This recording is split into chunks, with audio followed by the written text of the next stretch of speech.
Imagine this. You buy a shiny new Nintendo Switch 2 game. You pop the cartridge into your console, and instead of starting that game, it makes you download the entire thing from Nintendo servers. There's no game data on the cartridge. Instead, it's just a key to unlock a download. Does the future of physical game collecting have an expiry date?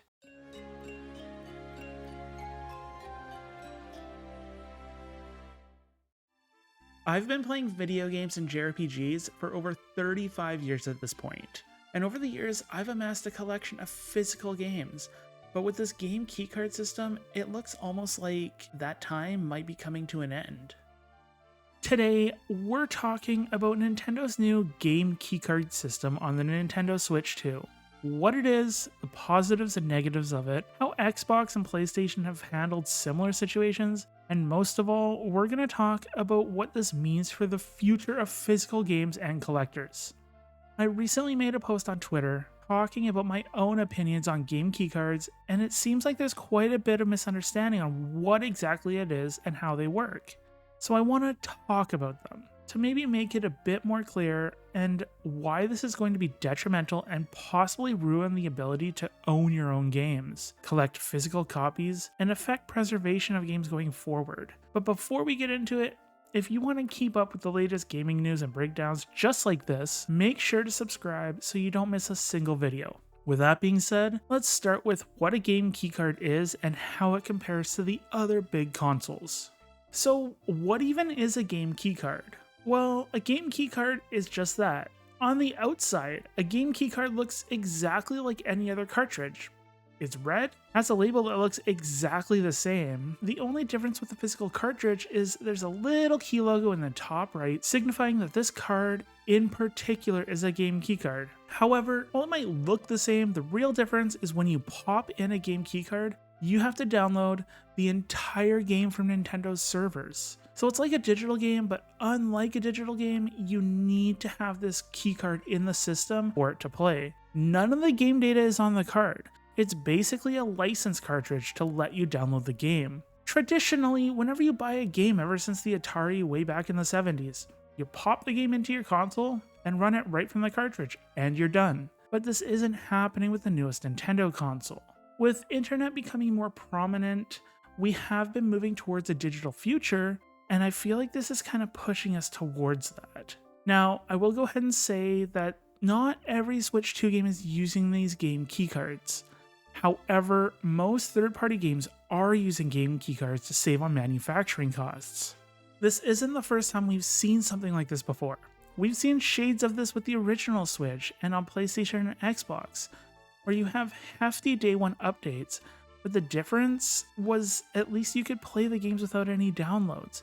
Sure, it wasn't the best version of the game, it still had a few bugs, but it was still playable in some form or another. So no, this isn't entirely new for Nintendo, but the way that they are using it on the Switch 2 could have a much bigger impact on the future of gaming. So why is Nintendo going this route? Why are they using game keycards? Clearly, people don't care for them, and that's very apparent if you look on any social media or even here on YouTube. So let's speculate about why they'd be doing this. First and foremost, file sizes.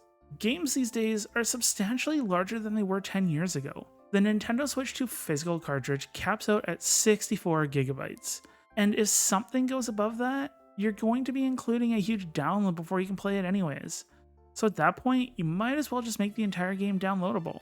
Secondly, saving money. Now, I don't know how accurate this is, but I've heard that the 64GB Switch 2 game cartridge costs about $15 to $20 for manufacturing. Publishers and developers can save money by using a game keycard instead of that physical cartridge. By using a game keycard, it might be the difference between publishers charging us $60 or charging $80. I know personally, I don't like the higher prices. Of course, this might just be because I'm Canadian, and if you think $80 sounds bad, wait until you see the cost of that in Canada. It's $115. Ugh.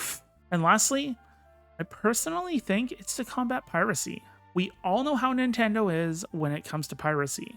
And with no actual data on the game card, it would be much more difficult to dump the content and share illegally. Not to mention, on the same note, it would prevent games from being accessed earlier than the street date. Not saying this would stop it entirely, but it's a possible preventative measure. Remember, this is all speculation on reasoning behind it. This all makes sense from Nintendo's business sense perspective, but as players, it's less than ideal. Because when you compare this to how Sony and Microsoft have approached similar situations, there are some interesting and noticeable differences. On PlayStation and Xbox, it's already incredibly common for physical games to require large downloads as soon as launch day. However, the difference is most of these games can be played regardless if you download that data or not. That being said, there are a few games that are outside of the scope, such as Assassin's Creed Shadows or Indiana Jones and the Great Circle. They require huge downloads before they can even work. These are outliers, however. For the most part, games are playable without even connecting to the internet. There are also a few physical games on these consoles that are just a code in a box. From Game of the Year editions with all the DLC included as a code, like Final Fantasy 15 Royal Edition, or entire games like Minecraft. Like I said, these are outliers and it's relatively uncommon, as you can play most games without any concerns. The differences between Nintendo Switch 2 and its competitors is the Switch is a hybrid system. It's meant to be a home console as well as portable. So you might not always have access to the internet. The Switch 2's main gimmick is its ability to be completely portable, and that's its main appeal. If you need to download an entire game before playing, it makes the whole pick up and play anywhere promise a bit more difficult for people who might not have the fastest of internet connections. Sure, you can download a game before you leave the house, but let's be honest, that kinda defeats the whole purpose of portability. Now, let's weigh the potential benefits of a keycard system and why it might actually be a good idea for consumers. I'm gonna talk about the pros here, but before I do, I want it to be known that I am not on the side of pro game keycard.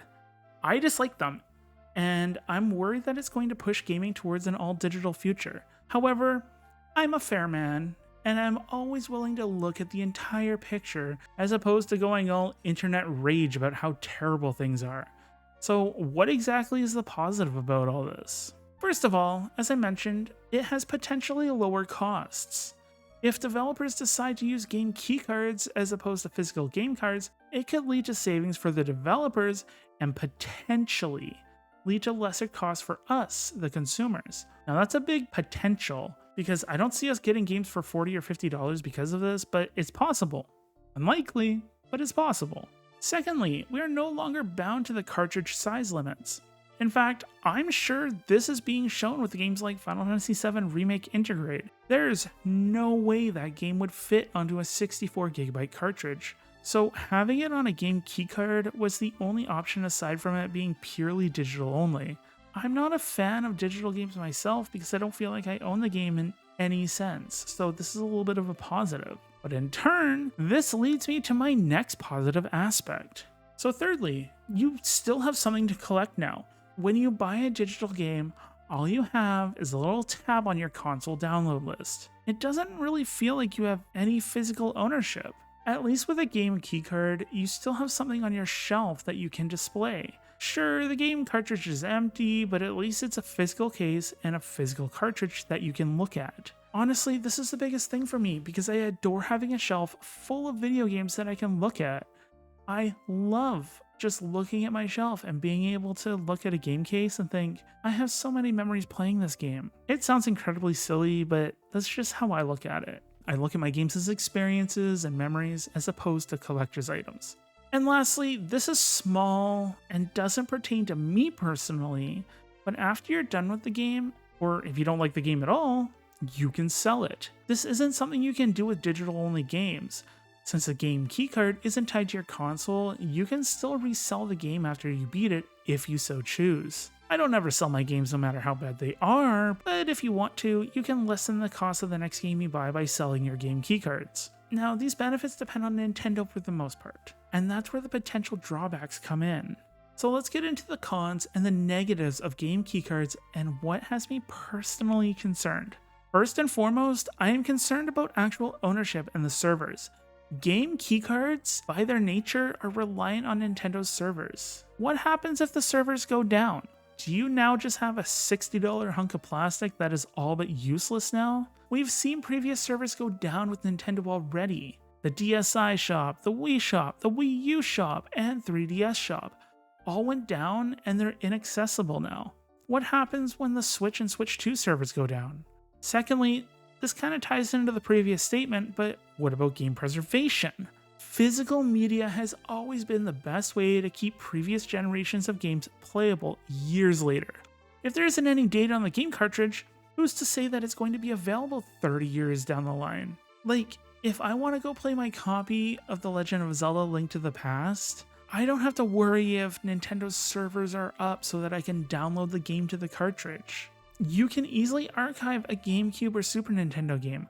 With a game keycard, it doesn't exactly work the same way with no data on the cartridge. Third, and possibly the most important, I briefly talked about this before, but internet dependency. Not only do you need to have a reliable internet connection with half-decent download speeds, but what about the storage space? Historically, you could save room on your console's storage space by buying a game physically, but if you have to download each and every game, that space is going to run out quickly. Couple this with the fact that the Switch 2 uses a relatively new storage device called SD Micro Express, which isn't exactly cheap, so it causes all sorts of problems with affordability. You can't just go out and buy a 4TB SSD for the Switch 2 and call it a day, unfortunately. Before you come at me, I know the last two generations of PlayStation and Xbox had to install the whole game to the console, but the difference is the storage for those were just generic hard drives, so they were kinda cheap.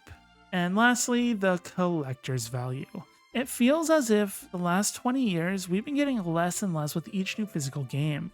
From cheaper cases to less inserts, no manuals, and now we're getting game cartridges with no actual data on the carts. It feels almost incomplete. To me personally, this isn't the biggest problem in the world, but I know some people really take their physical collections serious, and I'm sure this could bother quite a few people. This really leads to the real question though. How much does physical ownership matter to you compared to the convenience? So where do I stand when it comes to game keycards? Honestly, I'm kind of in the middle. The physical ownership isn't the end-all be-all for me. Do I wish the games were complete on the cartridge? Of course I do. I would have to be crazy to think otherwise. Luckily, most of the first-party Nintendo games are going to be on the physical cartridges. However, if the last 2 months are of any indication, third-party games are mostly going to be on the keycards. Thankfully, this doesn't really concern me all that much because if I'm going to get a third-party game, I'm probably going to end up getting it on PlayStation 5, where I can get the game mostly on the physical media. Personally, for me, I won't completely boycott keycards. If there's something I must have that's only on a game keycard and I don't have any other option, yeah, I'll buy it for the collection. In fact, I've already done so with Bravely Default HD and No Sleep for Konami Date. For the most part though, I'd probably just go digital if the need arises. Ultimately, I think this comes down to personal preference though. I've seen how people have reacted and it's not hard to see that people are very unhappy with game keycards thus far. So what do you think? Are game keycards going to be the final push into a fully digital landscape, or is it just a temporary concern that will fizzle out in the long term? I'd love to hear your thoughts in the comments below. Are you going to buy these game keycards, or are you going to flat out refuse to buy any game on one of those pesky game keycards? I'd love to hear your thoughts in the comments below. If you enjoyed hearing my thoughts on game keycards and want more gaming coverage, JRPG news and reviews, and top 10 lists, make sure to like the video, hit the subscribe button, and ding that notification bell so you don't miss the next one. And while you're still here, why not check out this video where I talk about 10 Nintendo Switch JRPGs that would shine with a performance boost on the Switch 2. This has been Shinky, thanks so much for watching, and until next week's video, have a wonderful day.